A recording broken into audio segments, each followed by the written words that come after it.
안녕하세요 여러분. 오늘은 복습 영상 7강 시작하도록 하겠습니다. 자, 복습 영상 7강은요 서양 중세사회에 대해서 살펴보려고 합니다. 바로 시작해 볼게요. 읽기 자료는 33쪽, 34쪽 이 정도 준비하고 같이 보시면 좋겠죠. 자, 읽기 자료의 첫 번째 부분 보시면요, 자, 우리가 지난번까지 봤던 저기 서유럽의 메인 국가가 여기 나오는 프랑크 왕국이라는 국가 있는 거 아시죠? 근데 이 프랑크 왕국이 상속 문제로 분열된다는 얘기도 한 적이 있습니다. 그래서 대표적으로 베르댕 조약, 그 다음에 메르센 조약 이런 걸 거치면서 처음에는 서중 동 프랑크 왕국으로 쪼개졌는데 그게 각각의 독자적인 왕국으로 발전해 나갑니다. 그래서 서쪽에 있던 거가 프랑스 왕조로 발전하고요. 그 다음에 동쪽에 있는 게 신성 로마 제국으로 발전을 합니다. 가운데는요, 처음에는 뭐 신성 로마 제국이 좀 장악을 하다가 나중에 가면 이탈리아 쪽으로 발전하죠. 그래서 이 프랑크 왕국이 지금의 프랑스, 이탈리아, 독일의 좀 근본이 되는 국가이기 때문에 여러분 잘 기억하시면 좋은데요. 또 하나 눈여겨보실 게 프랑스 왕조가 초반에는 카페 왕조였다가 나중에 발로아 왕조라는 걸로 이어진다는 거 나오죠. 여러분 특히 발로아 왕조로 이어지면서 나중에 발생하는 게 후반부에 나오는 백년 전쟁입니다. 나중에 또 살펴보도록 할게요. 네, 어쨌든 중요한 건 뭐냐, 요 시기에 나라는 뭐 다양하게 분열되지만 중요한 공통적인 요소를 공유한다는 거죠. 자, 그 첫 번째 볼 게 뭐냐면 바로 봉건제라는 요소입니다. 일단 약간 정치 사회적인 구조라고 할 수 있는데 이 봉건제라는 거는 주종제랑 장원제로 구성이 됩니다. 자, 주종제란 무엇이냐? 자, 주군과 신하가 서로에게 의무를 다하는 쌍무적 계약 관계에 의거한 그런 관계를 얘기합니다.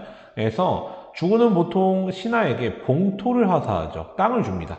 땅을 주고 대신 이제 신하가 군사적인 의무를 지는 거죠. 근데 재밌는 거는 주군도 요 신하에게 준 땅에 대해서 쉽게 개입하지 못하는, 이걸 다른 말로 불이권이라고 하는데요. 그런 시스템이었다라는 걸 아시면 좋습니다.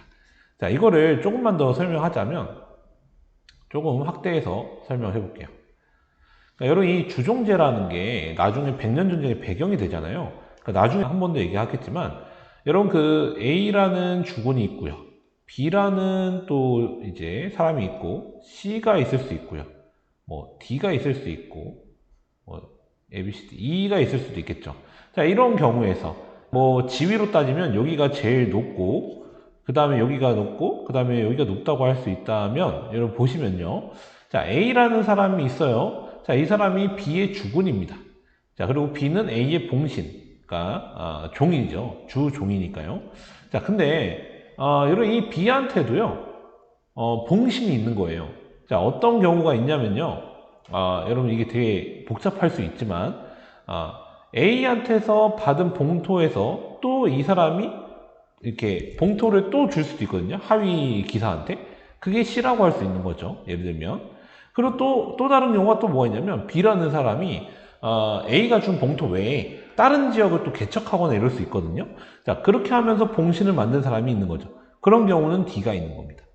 아시겠죠? 자, 봐봐요. 자, 그러면 이게 되게 복잡해지는 건데, 일단, 여러분, 기본적으로 이 C라는 사람은 B의 봉신이에요. 그렇죠? 그러니까 B한테 의무를 지겠죠. 근데 A한테도 뭐 간접적인 관계는 있겠지만, 일단 B한테 직접적인 관계가 있는 거고요. D는 진짜 A랑은 전혀 상관없는 B의 완전한 봉신인 거잖아요. 그렇죠? 자, 이게 굉장히 어려운 상황인 겁니다. 중세사회에. 그러니까 여러분, 중세사회는 뭐 게르만족이 침입해 오면서 지방 통치가 워낙 어렵다 보니까 위에 있는 지도자들이 머리를 쓴 거야. 그래서 내 부하한테 땅을 주고 거기를 좀 이렇게 관리하라고 맡긴 느낌인 건데요. 이게 시간이 흐를수록 이제 위에 있는 주군이 아래 이제 봉신들한테 개입을 많이 할 수 없으니까 점점 어떤 현상이 발생하냐면 지방 분권화가 심화되는 겁니다. 지방 분권화. 그러니까 권력이 이제 지방으로 쪼개지는 거죠. 네, 이런 상황이 되는 거고요. 이게 심지어 나중에는 이 B라는 A 입장에서 봉신이 독자적인 나라를 만들기도 하겠죠. A라는 나라가 있는데 B라는 나라도 만드는 겁니다. 그러니까 이 둘 간에 싸움이 발생할 수 있습니다. 그게 바로 나중에 나오는 백년 전쟁이라는 사건인 거죠. 아무튼 계속 이어서 일단 갈게요. 자, 지금 이번 강의에서는 기본 개념만 아시면 될 것 같아요. 자, 이런 주정제 하에서 여러분 하위 봉신들한테 주는 봉토를 다른 말로는 여기 나오나요? 장원이라고 합니다. 장원. 그리고 이 장원을 소유한 사람은 모두 다 영주라고 보통 표현합니다. 그러니까 뭐 기사, 봉신 이런 표현도 있지만 그들은 다 영주라는 공통점이 있는 거죠. 자, 이 영주가 갖고 있는 장원은요, 거기 많은 농민들이 있는데 그 농민들이 엄청난 혼란기에 본인의 삶을 좀 보호하기 위해서 좀 더 자기보다 강력한 기사들을 찾아온 겁니다. 그래서 그 기사들은 그런 농민들을 보호해주는 역할을 자처한 거고요. 그들이 곧 영주가 되는 거고, 대신 이들은 농민들한테 뭘 요구하냐면 자신의 땅 중의 일부를 자기 대신에 경작을 해서 거기서 나오는 것을 바치도록 하는 그런 식의 노동을 요구합니다. 노동.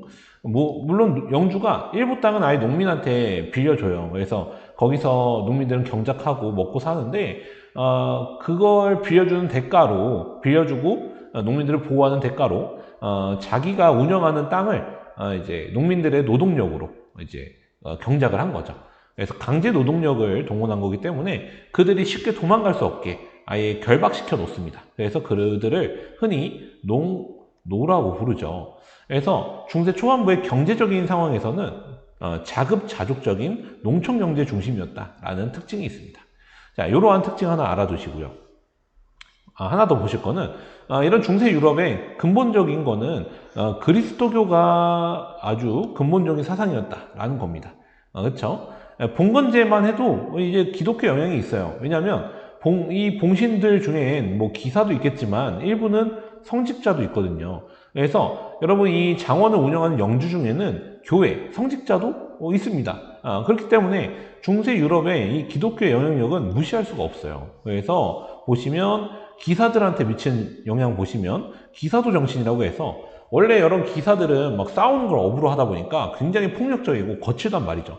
근데 점점 자, 이 그리스도교의 영향을 받다 보니까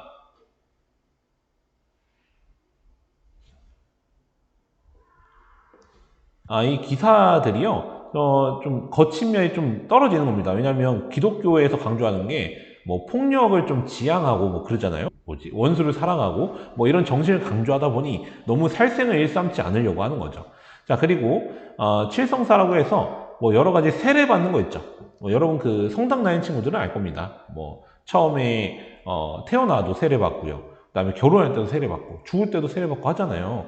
자, 그런 걸 다 합쳐서 7개가 있는데 그냥 평생 동안 교회와 함께 살아간다고 보시면 되는 거고요. 철학마저도 이 종교의 시녀가 되는 거죠.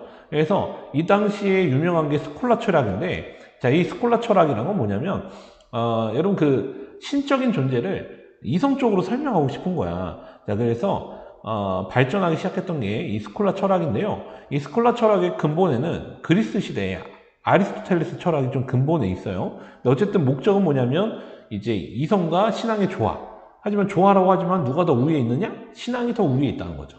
그래서 좀 더 어떤 신앙을 이성적으로 설명하고자 하는 노력이 바로 이 스콜라 철학이라는 게 있고요. 자, 이러한 철학이 발전하면서 공부하는 사람들이 모이죠. 자, 그 모인 공간으로서 대학도 등장하고요. 그다음에 종교의 힘은 건축 양식에도 영향을 미치죠. 그래서 로마네스크 양식이라는 거, 피사 대성당으로 대표되죠. 그래서 아치 형태로 건축을 하다 보니까 여러분 이게 벽이 두꺼워집니다. 벽면 자체가 하중을 받기 때문에 이 벽면이 두꺼워지는, 그래서 안쪽은 어둡고 창문도 작고 하는 그런 양식이 로마네스크 양식인데, 이게 점차적으로 중세 시기에 시간이 흐르면서 고딕 양식으로 바뀌는데요.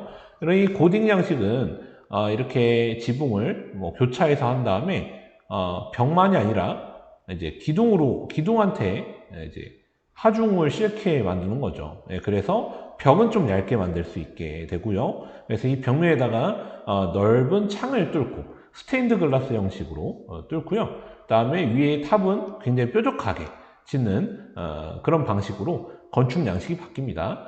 자, 고딕 양식에서 이제 뾰족한 탑으로 바뀌는 거는 아무래도 신의 세계로 좀 더 나아가고자 하는 중세인들의 열망이 담겨 있다는 거죠. 자, 아무튼 간에 중세 유럽의 특징, 기본적인 특징은 이런 게 있다는 건데요. 자, 워낙 기독교의 힘이 세다 보니까 이때 이제 중요한 게 뭐냐면 서인권 투쟁이라는 게 있습니다. 그러니까 성직자를 임명하는 권리 같은 거라고 할 수 있는데요. 자, 이게 여러분 서로마 지역은 교황과 황제가 좀 상호 의존적 관계라고 얘기했었죠. 지난번 강의에서. 자, 그러다 보니까 이 서인권이라는 거는 성직자를 임명하는 거니까 원래 교황한테 있어야 되는 권리인데 서유럽은 독특하게도 이거를 황제가 갖고 있기도 했던 겁니다. 자, 그래서 이것 때문에 갈등이 발생한다는 거죠. 일단 여기 위에 부분은 지난번 강의에서 좀 얘기했어요. 그래서 여러분 한번 읽어보시면 됩니다. 그러니까 동서교회가 부정하는 과정을 좀 얘기한 거죠. 특히 이 성상 파괴령이 좀 계기가 됐다라는 거. 그 다음에 나중에 1054년 가면 아예 동서교회가 상호 파문을 하면서 이제 갈라서게 된다는 거고요. 어쨌든 요 아래 그래서 동방교회랑 갈라지고 나서의 서방교회 얘기인데 이 서방교회에선 방금 얘기했던 서인권 투쟁이 굉장히 중요하다는 거죠. 자, 결정적인 어떤 그 시작점은요, 이 그레고리오 7세라는 교황에서부터 시작을 합니다. 자, 이 그레고리오 7세라는 교황은 여기 보시면요, 황제가 주교를 서임하는 걸 금지시켜요. 자, 그러니까 당시 신성 로마 제국의 황제인 하인리 4세는 그걸 받아들일 수가 없죠. 본인도 이제 교회에 대한 영향력을 행사하고 싶은데 이제 교황이 그걸 막아서니까 이제 어떻게 하냐면 교황을 폐위시켜 버리겠다 이렇게 결의해 버립니다. 그랬더니 교황은 또 가만히 있느냐? 가만히 있지 않겠죠. 그래서 그 황제를 파문 및 폐위시켜 버리죠. 파문이라는 건 기독교 세계에서 아예 쫓아버리겠다는 겁니다. 자, 근데 문제는 뭐냐면 당시는 아직 중세 초반이기 때문에 위에 보시면 아까 얘기했던 이 여러분 지방 분권적 성향이 굉장히 강했던 시기예요. 그러니까 A가 여러 하인리 4세라고 치면 아래에 여러 봉신들이 있는데 A가 여러분 기독교 세계에서 파면이 된다? 그 얘기는 아래에 있는 봉신들이 A한테 굳이 어떤 쌍무적 계약 관계를 이행할 이유가 없을 수도 있는 겁니다. 자, 그러다 보니까 여러분 신성 로마 제국 내에서 황제의 정치적 입지가 흔들릴 수 있겠죠.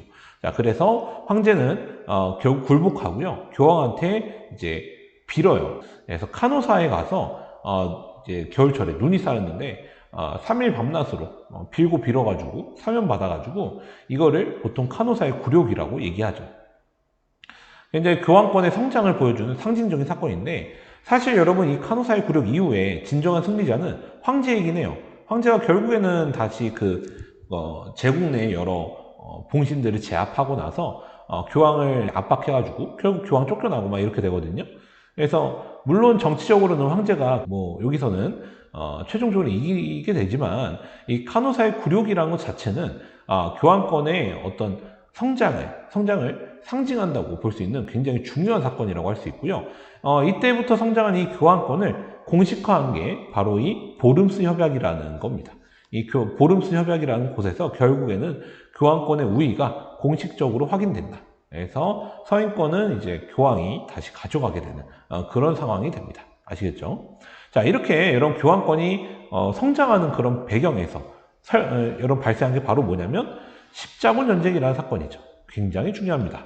자, 십자군 전쟁은 내부적으로는 그런 교황권의 성장, 외부적으로는 중동 지역에서 셀주크 티르크라는 나라가 등장하면서 자, 아바시아 왕조를 압박해서 아바시아 왕조를 멸망시킨 건 아니고요. 자, 그 지역을 실질적으로 다스리게 되는데 자, 요때 만지케르트 전투라는 거에서 비잔티움 군대를 제압하고 더 나아가서 예루살렘을 점령해 버립니다. 자, 이렇게 되니까 이 셀주크 티르크의 압박을 받은 비잔티움 제국이 서방에 도움을 요청합니다. 그러니까 내부적으로는 교황권이 성장하고 외부적으로는 셀주크 티르크의 성장 및 예루살렘 점령에 따라 위협을 느낀 비잔티움 제국의 도움 요청에 따라서 십자군이 파견되게 된 겁니다. 그래서 당시 교황인 우르바노 2세 또는 우르바노스 2세가 이때 클레르모 공의회에서 십자군을 주장하게 되죠. 그래서 이때부터 해서 약 200년간 수차례에 걸쳐서 십자군이 파견되는데 우리가 크게 알 거는 1차부터 4차 정도를 아시면 되겠다라고 본수업 때도 얘기를 했죠. 자, 1차 십자군은 굉장히 우여곡절이 많았다고 했습니다. 처음에 농민 십자군이 먼저 가서 다 몰살당하고 나중에 제대로 된 기사들이 가가지고 어쨌든 간에 그 지역을 이제 장악을 하게 되죠. 그러니까 예루살렘 탈환에 성공을 합니다. 그래서 4개의 십자군 국가를 세우게 된다.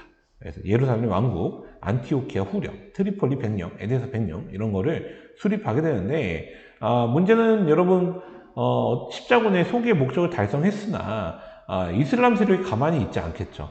그래서 그 4개 십자군 국가 중에서 에데사 백령이라는 걸 빼앗겼어요. 그랬더니 다시 이제 기독교 세력이 2차 십자군 전개하지만 별로 성과가 내지 못합니다. 그리고 나서 그 이후에 이슬람 쪽에서 유명한 살라딘이라는 인물이 등장하거든요. 자, 이 살라딘이라는 인물이 예루살렘을 하틴 전투를 통해서 탈환합니다. 이렇게 예루살렘이 다시 이슬람 세력한테 넘어가니까 이제 십정을 다시 일으켜야겠죠. 그래서 이때는 서방의 쟁쟁한 군주들, 뭐 독일의 프리드리 1세, 신성 로마 제국이죠 당시에, 그다음에 프랑스의 필리프 2세, 그다음에 영국의 리처드 1세 등이 이제 연합을 해가지고 3차 십자군을 결성해서 이제 싸우려고 하는데, 사실 여러분 이 과정에서 프리드리 1세 오다가 강에 빠져 죽고, 그다음에 여러분 알다시피 필리프 2세는 전쟁하다가 먼저 돌아갑니다. 돌아가고 결국 남는 건 리처드 1세밖에 없었죠. 그래서 리처드 1세랑 살라딘이 싸웠지만 결국 탈환에 실패합니다. 그냥 협상만 하고 돌아가게 되죠. 자, 그러고 나서 이제 나중에 이제 인노켄티우스 3세라는 유명한 교황이 즉위하죠. 아까 위에서 얘기하지 않았지만 보름스 협약 이후에 이 인노켄티우스 3세가 즉위할 때쯤 되면 완전 교황권이 정점을 찍습니다. 그래서 인노켄티우스 3세는 뭐라고 하냐면 교황은 해고, 그 다음에 황제는 달이야 라고 하면서 교황권이 한 수 위다 라는 걸 주장했던 그런 교황이에요. 네, 바로 이 교황이 다시 한번 십자군을 주장합니다. 자, 그러면서 조직이 된 게 이 4차 십자군인데, 이 4차 십자군은 그 목적과 다르게, 본질과 다르게 오히려 같은 그리스도교 세력인 비잔티움 제국을 공격했다는 이런 문제가 있죠. 왜냐하면 당시에 이 십자군을 옮겨주기로 했던 베네치아 상인들은 배는 모았는데 십자군이 대금을 지불하지 않으니까 십자군들한테 본인들의 요구사항을 관철시켜서 이런 비잔티움 제국을 약탈하고 거기서 나오는 수익을 본인한테 달라고 했던 거죠. 야, 그러다 보니까 이런 되게 이상한 형태가 발생했던 겁니다. 그래서 4차 십자군은 오히려 비잔티움 제국 공격해가지고요, 그곳에 라틴 제국이라는 이상한 국가를 잠깐 세우기도 했습니다. 자, 그래서 굉장히 이때 보시면 교황의 입장에서는 좀 되게 오명을 쓰게 되죠. 교황이 주장해서 했던 십자군인데 같은 그리스도교 국가를 공격했으니까 이상하잖아요. 그래서 인노켄티우스 3세는 그 이후에 다시 한번 십자군을 또 주장하긴 해요. 그래서 4차 라테란 공의 이후에 5차 십자군이 전개되긴 하는데 그것도 별로 뭐 성과를 거두지 못하고요. 그 이후에도 계속 성과는 거두지 못하고 결국 예루살렘 탈환은 실패하고 말았습니다. 근데 이게 서양에서 굉장히 중요한 사건이에요. 이게 실패했지만 많은 영향을 남기게 됩니다.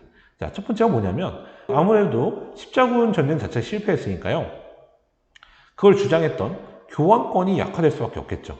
교황권이 약화되고 반면에 왕권은 강화된다라는 겁니다. 그렇죠? 자, 특히 여러분 뭐 상대적인 거니까 왕권 강화되는데 자연스럽긴 한데 왜 더더구나 왕권이 강화되냐면 이 전쟁 과정에서 수많은 봉건 영주들과 기사들이 죽게 되겠죠, 전쟁터에서. 자, 그래서 그들이 갖고 있던 영지가 일부 상위 군주, 왕들한테 다시 돌아가게 됩니다. 병합이 되면서 왕권이 강화되는 그런 상황이 벌어지게 되는 거죠. 자, 점점 왕권이 강화되는 상황에서 대표적으로 어떤 사건들이 있었냐? 여기에는 안 적혀 있지만 쌤이 수업 때 얘기한 적 있죠. 대표로 뭐가 있냐? 그때 여러분 그 보니파키우스 8세라는 인물 얘기한 적 있죠. 자, 이 사람하고 필리프 4세라는 사람이 싸우죠. 이 프랑스의 필리프 4세가 왕권이 강화되니까 이제 성직자들한테도 세금을 거두려고 한 거죠. 그랬더니 보니파키우스 8세가 그걸 좀 막으려고 했고, 그런 과정에서 뭐 되게 교황권이 여전히 세다, 교회가 여전히 세다는 걸 강조하는 우남 상크탐이라는 교령도 발표하고 막 그랬는데, 결론적으로는 이 필리프 4세가 보나파키우스 8세를 납치해가지고 막 구타하고 이런 과정 거쳐가지고 그래서 이 보니파키우스 8세 결국 죽잖아요. 화병 나서. 이런 그게 바로 아나니 사건이었죠. 자, 이 아나니 사건 이후에 이제 보니파키우스 8세 죽으니까 아예 프랑스 국왕이 교황청을 프랑스의 아비뇽으로 옮기잖아요. 그게 여기 나오는 아비뇽의 유수죠. 그리고 나서 이 아비뇽의 유수 이후에 아예 이제 교황이 아비뇽에서도 나중에 등장하고 그 다음에 로마 쪽에서도 등장하고 또 피사라는 데서도 등장하면서 교황이 3명이 등장하는 교회의 대분열이 또 발생합니다. 이 아비뇽 유수 끝나고 나서도 그렇게 되면서 이제 교황권은 끝도 없이 추락을 하게 되는 거죠. 물론 나중에 콘스탄츠 공의에 의해서 이제 교황을 다시 한 명으로 좀 정리하긴 하는데 어쨌든 이 교황권의 추락은 막을 수가 없는 그런 시대적인 흐름이 됐고요. 또 반면에 교황권 부분은 그렇지만 경제적인 부분은요. 십제군 전쟁 과정에서 이제 아랍인들하고 자꾸 접촉을 하게 되다 보니까 점점 이제 그들과의 교역이 활발해지고요. 그러면서 점점 이제 지중해 해상권 회복하고 지중해 무역이 활발해지는 겁니다. 자, 그래서 자, 그들의 문화가 유럽 쪽으로 들어오기도 하고요. 그렇게 되면서 이제 유럽에서는 상업이 다시 부활하고 도시도 막 성장하는 그런 현상이 발생하고요.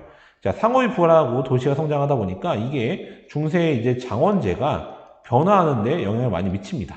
아무래도 중세 장원에 기반이 됐던 농노들이 있는데 그 농노들이 도시로 도망가는 경우도 생기고요. 그 다음에 상업이 발달하다 보니까 장원 내에서도 자급자족적인 어떤 농촌 경제에 머무는 게 아니라 거기서 생산하고 남은 농산품들을 팔아야 될 거 아니에요. 그러다 보니까 이제 장원을 운영하는 영주들은 이제 점점 땅을 빌려주는 대가로 강제 노동을 동원하기보다는 돈을 받거나 아니면 임금 노동자를 고용해서 이제 농지를 경작하기 시작하는 거죠. 왜냐하면 여러분 그 무상 노동보다는 임금을 조금이라도 받고 하는 게 생산력이 높을 수밖에 없고요. 노동지대보다는 이제 현물이나 화폐를 받는 게 유리할 수밖에 없습니다. 왜냐하면 시장 경제가 점점 발달하니까요. 그래서 이런 농노 중심의 농촌 경제 기반을 둔 장원제가 서서히 무너지게 된다라는 거. 그리고 장원이 무너진다는 건 서서히 중앙집권제로 나아갈 수밖에 없다는 거죠. 이제 그런 거에 대한 자세한 설명은 나중에 마지막 강의에서 좀 얘기하게 될 겁니다. 네, 여기 아래 보시면 네, 여기 그 보름스 협약에 대한 건데 뭐 사실 보름스 협약은 황제랑 교황이 어느 정도 좀 타협했다는 부분이 나와 있어요. 그때 우리 수업 때 얘기했죠. 근데 어쨌든 간에 중요한 거인 여기 보시면 요 부분이 있죠. 자, 자, 이게 바로 여러분 성직자 서인권을 얘기하는 건데 이걸 결국 황제가 교황한테 다시 돌려줬다는 겁니다. 그러니까 서인권 투쟁이 결국에 교황의 승리로 끝났다는 거죠. 자, 그게 바로 이 보름스 협약에서 결정된 사항이라는 거 기억하시면 되고 나머지 또 수업 시간에 짚어봤던 부분도 훑어보시면 좋겠죠. 그 다음에 여기 아래는 그 클레르몬 공의회에서 우르바누 2세가 십자군을 선포하는 그 글입니다. 요거 한번 읽어보시면 좋겠고요. 자, 아래 보시면 여러분 참고로 공의회가 나오는데요. 이거 한번 훑어보시면 좋겠는데 이때 쌤이 좀 잘못 정리한 게 있습니다. 여기 4차 라테란 공의회에 여기 4차 십자군이 아니고요. 5차 십자군으로 고쳐 놓으셔야 됩니다. 이건 쌤이 조만간 본 수업 때도 한번 다시 정정을 하도록 할게요. 자, 아무튼 이번 복습 강의는 여기까지 하도록 할 테니까요. 참고하시고 공부하다가 궁금한 거 있으면 질문하시기 바랍니다. 네, 수고했습니다, 여러분.